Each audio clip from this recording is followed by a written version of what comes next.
My name is Dave Fox. I'm a travel writer. I live in Vietnam in Ho Chi Minh City, and right now I'm on the largest island in the Con Dao archipelago. The pier that I'm sitting on is called Pier 914, and it got that name because 914 political prisoners died in the construction of this pier. They were doing forced labor, and the conditions were so harsh that nearly 1,000 people died just to build this one pier that we're sitting on. We hired a tour guide. Her name is Vong, and she is right now the only English-speaking tour guide on the island, I was told.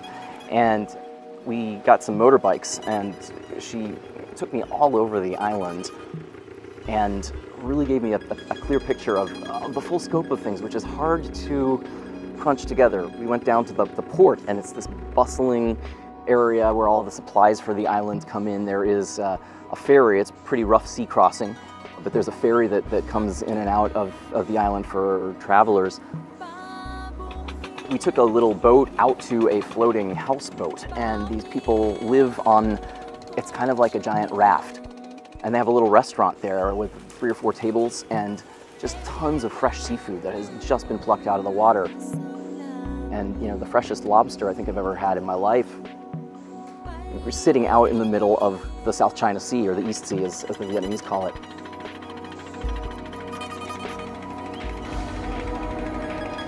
The scenery here is amazing, and so just taking in all the scenery was fantastic.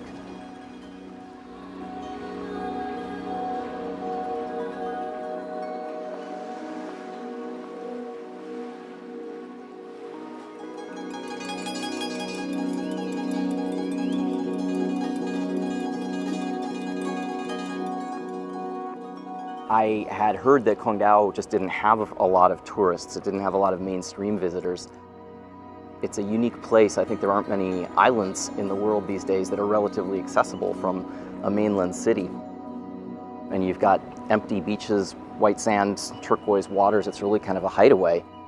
And it's the kind of place that on the surface, a lot of travelers look for. But there's a reason why there's not a lot of tourism here. There's a reason why the islanders have chosen not to turn it into a party destination. And that's because there were some just horrific things that have happened here over the last couple of centuries.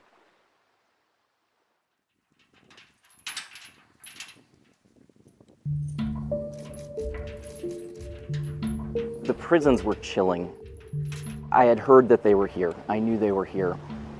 But until you see them, you really can't fathom the horrors that people went through. We saw 3 different prisons, and the so-called tiger cages where people were held and tortured. They were used to house what they called the most difficult prisoners, those who were the most boisterous and causing the most trouble. Some of the tiger cages were built by the French, and then there were later ones built during the American period here. But these were small rooms that housed about maybe 5 or 6 people in each one. Very little space, and they had an upper grating, like bars on top, and then there's an upper floor where the prison guards could, from above, torture the inmates. They had these big sticks that they would just beat them with, and one of the most horrific things we saw, they had buckets of lime, the chemical, and they would mix lime and water and throw it on the prisoners, and it would burn their skin. The original prison was built by the French in 1861, and it was the French, during the French colonial period, they administered the prisons until they left in 1954, and at that point they were turned over to the South Vietnamese army. And during that time, they had American advisors. There were people in the prisons, American military, who were aware of the conditions, and they really were kept a secret. In 1970, a U.S. government delegation came, and they had a planned tour, and they had an American leading them around. One of the larger prisons had a church inside of it. There was a dining area, there was a barber shop, they had vegetable gardens. These were things that were built for show in case people showed up, to try to portray the prisons as more humane places than they actually were. But this U.S. government delegation also had a map that a former prisoner had drawn for them, showing them how to get into this area known as the tiger cages. So the delegation basically managed to slip away and get off of the planned route through the prison and get in and see what was really going on there. And they saw all of these emaciated prisoners that were shackled. The stench from human excrement was almost overpowering. They had evidence that there had been a lot of beatings going on, and the prisoners started calling out to them, begging for water. They were so dehydrated. They didn't know who they were, but they hoped that maybe it was someone who was coming to finally see how they were being treated.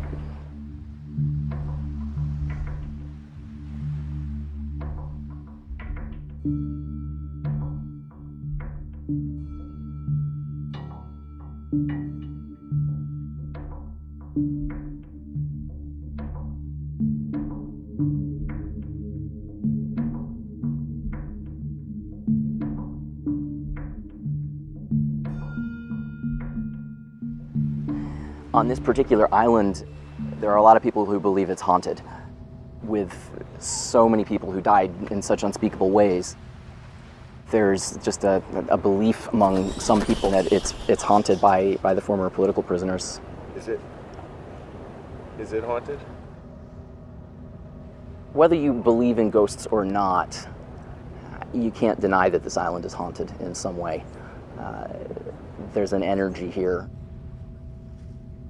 On one level, it feels peaceful and it feels serene, but to me, the whole time I've been here, once I understood the history, there's just a weight that I feel being here that has settled over the island. So in that sense, absolutely, it's haunted. I feel haunted by it, and I'm never going to forget what I've seen here.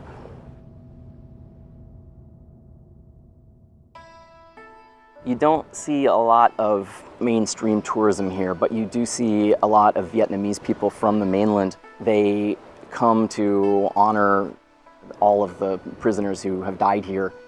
About 20,000 people died over the couple of centuries in these prisons. Ancestor worshiping the dead is a big thing in Vietnam. And so they will go to the cemetery at midnight.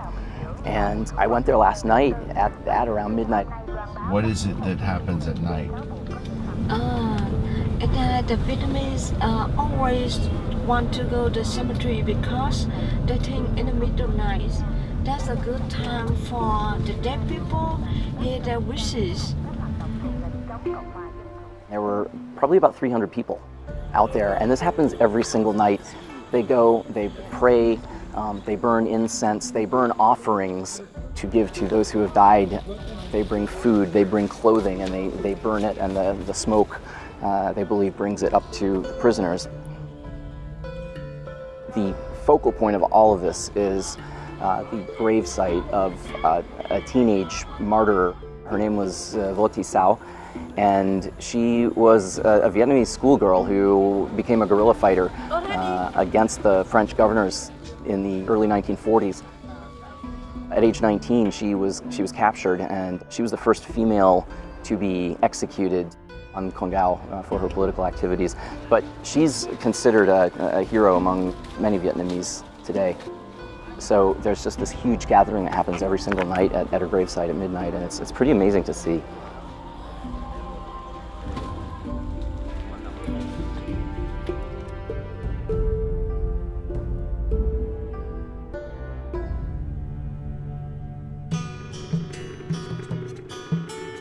There's a real dichotomy here, and it is at times difficult to reconcile because it does have such a troubled past.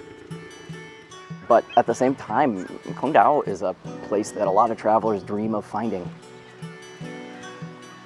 There's not a lot of tourism going on here.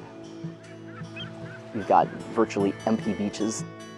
It has some of the best scuba diving and snorkeling anywhere in Vietnam, and it's got great hiking. Parts of the island are very mountainous, and so there's some great little day treks you can do.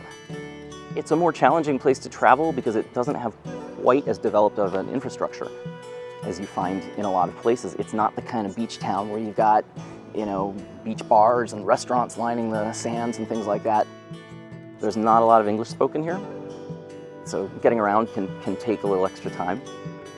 If you are looking for a a party island. Con Dao is not the place, but it is a place to come if you are interested in history and human rights. And it's a great place to just come unwind and catch your breath.